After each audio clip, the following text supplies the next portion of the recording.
Assalamu alaikum. I receive a lot of questions and interest regarding Hanbali Tafsirs. Today we're going to look at some of the famous Hanbali Tafsirs. So this won't be an exhaustive list of every tafsir, but at least the famous ones which are also available in print. So the first one and the shortest of which we'll mention is Zad al-Masir by Al-Imam Abu Faraj Abdul Rahman bin Ali ibn al-Jawzi al-Baghdadi al-Hanbali rahimahullah, and he died in 597 Hijri. I don't think there needs to be much said about Ibn al-Jawzi. He is one of the most prolific of the Hanbali authors, or even authors of Sunni Islam. His tafsir is quite popular. As I said, it is a shorter tafsir, so it's focused a bit on explaining the meanings of words and giving a few of the main explanations for each of the verses. So it's a good tafsir for someone who's not, such a serious student of tafsir. They just want to get the main idea as far as the explanation of a verse. So the next tafsir that we'll mention is Fathur Rahman fi Tafsir al-Quran by Mujir ad-Din bin Muhammad al-Ulaimi al-Maqdisi al-Hanbali, and he died in the year 928 Hijri. So his tafsir would be considered kind of like a medium length tafsir, but on the maybe shorter end of medium length. In it, he has a good summary of some of the different recitations. He mentions them whenever they come up. He gives some of the key hadith explanations, as well as mentioning the tafsir or explanations of the Salaf, as well as some discussion on the related rulings. Personally, I think it's quite a good tafsir for the student of knowledge who's not focusing exclusively or emphasizing their study on tafsir, because when you go to it, you'll get a tafsir that's a bit in depth, but it's not so long. And personally, it's kind of like one of my go-to tafsirs, and there's quite a nice edition edited by Sheikh Nuruddin Talib. Al-Ulaimi was a descendant of Umar ibn al-Khattab radiallahu anhu, and he is also one of the Hanbalis of Bayt al-Maqdis from Jerusalem. And in fact, his grave is located there on Ariha Street in front of Masjid al-Aqsa. May Allah have mercy on him. So another one of the famous Hanbali tafsirs is Rumuz al-Kunuz by Izzuddin Abdul Razzaq bin Rizqullah Al-Ras'ani al-Hanbali, who died in the year 661 Hijri. He was also famous for authoring the Mukhtasar, or the summary of Al-Farq Bayna al-Firaq by al-Baghdadi. His tafsir, Rumuz al-Kunuz, this is a medium-length tafsir. Unfortunately, it's incomplete, as part of the tafsir is missing, including the introduction, the tafsir for Surat al-Fatiha and Surat al-Baqarah, and the beginning of Surat al-Imran, I believe the first 12 verses, the entire Surat al-Ma'idah, and 127 verses of Surat al-An'am. However, what's there is quite good, and he, in his tafsir, he interprets the verses according to the different recitations of the Quran. He mentions some of the hadiths that were transmitted. He mentions some of the sayings of the companions and the followers and the mujtahid imams. He also mentions the reason for revelation, and he also mentions some of the related discussions with regards to the Arabic language.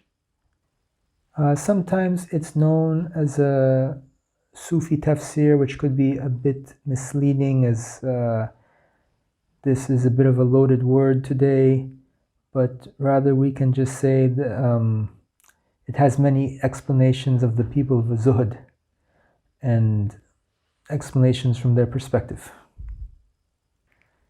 And finally, the last and the longest of the tafsirs that we're going to mention today is Al-Lubab fi Ulum al-Kitab by Abu Hafs Umar bin Ali ibn Adl al-Dimashqi al-Hanbali. He died in the year 880 Hijri. As I mentioned, this is the longest one that we're mentioning here. It is a very comprehensive tafsir. It includes explanations of the Arabic grammar within the Quran. It talks about some of the different recitations. It mentions the tafsir of the Salaf. It gives a lot of times an overview of the opinions of the mufassirin, those who are giving the tafsir.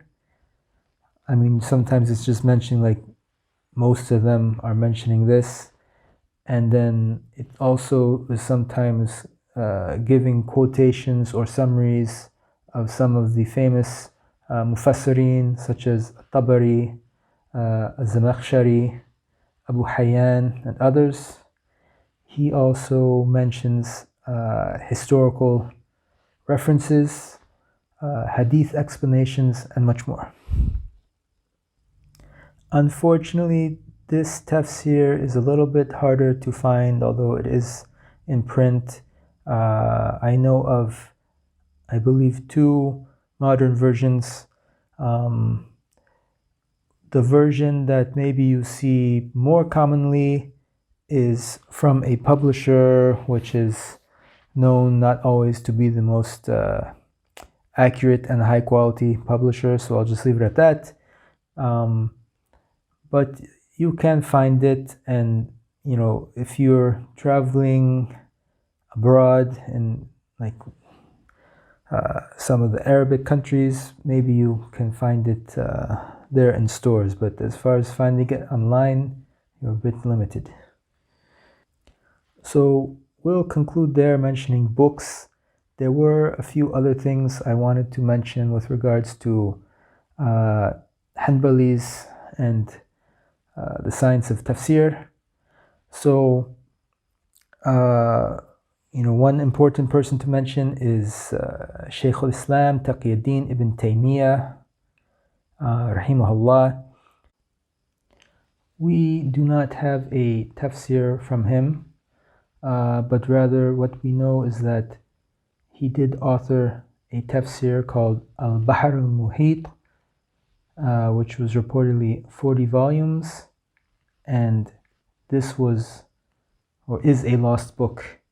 Ibn Hajar al-Asqalani has mentioned the existence of this book, but unfortunately it's something that has been lost to history. He did, however, author a book on Usul al-Tafsir, or the foundational principles of tafsir, and we can find some of his tafsir in other compilations, such as his Majmu'a al-Fatawa, where there are, I believe, 2 or 3 volumes that are dedicated to his tafsir, as well as in some contemporary books. So there is a book called Tafsir Shaykh al-Islam Ibn Taymiyyah by Al-Qaisi, and This is a compiled book from his tafsir in different sources. It doesn't have everything, but it's quite exhaustive. Several volumes, and it's quite a good book. Next, perhaps the most prolific of the Hanbali Mufassirin was Al-Baz al-Ashhab, Shaykh Abdul Qadir al-Jilani, radiallahu anhu. He was a very influential Hanbali, and he mastered several different sciences.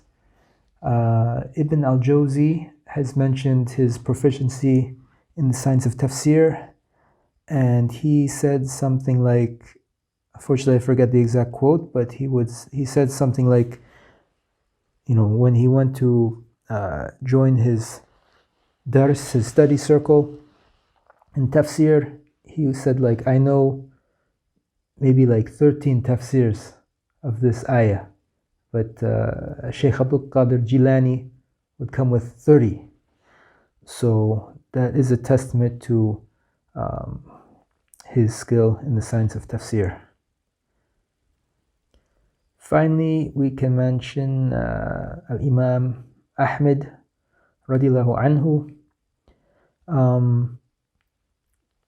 In general, he preferred the explanations with hadith narration and statements of the Salaf.